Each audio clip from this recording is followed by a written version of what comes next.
Dit hier binnen er in Friesland 1100 gevallen van mogelijke benenmishandeling melden. Landelijk worden alle jaren 119.000 bijen mishandelen. De aanpak wil nota bot versnipperen. Hulpverleners, politie en justitie zullen meer gearwerkje met het algemeen meldpunt benenmishandeling AMK. En dat betekent dat de onderzoeken die het AMK doet bijvoorbeeld, dat daar de politie ook nauw bij betrokken is, dat daar een diagnostiek nauw bij betrokken is. En de hulpverlening sluit daar heel erg nauw op aan. Dus het gaat niet meer in stukjes, maar het gaat rondom een kind en gezin.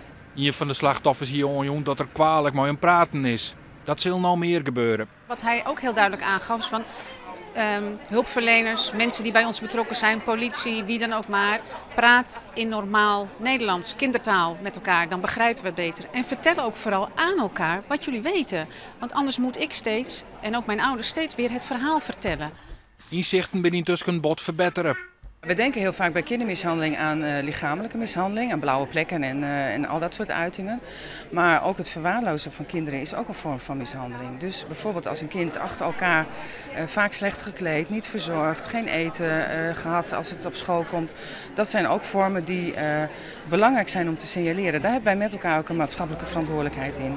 Benenmishandeling wordt door dokters en zorginstellingen nog net vaker nog melden bij justitie. Er zijn cijfers over het jaar 2008. En dan zie je dat de meldingen door professionals heel weinig waren. Dat willen we nu via de verplichte meldcode die de staatssecretaris van VWS heeft ingevoerd, willen we dat bewerkstelligen dat dat meer gebeurt. Ja, dit is natuurlijk een kwestie van beroepsopvatting. Als je dat ziet gebeuren, vind je dan dat je sommige zaken moet melden of niet. Wordt wel beter, wordt gaandeweg wel wat beter, maar er moeten nog wel stappen worden gezet. Ouders die een benenmishandeling worden tenai vlugger aanpakt en probleemgezinnen krijgen jeder verplichte hulp daarwiest. De multidisciplinaire centra voor benenmishandeling binnen 3 jaar op proef. Nou is het Haarlem erin.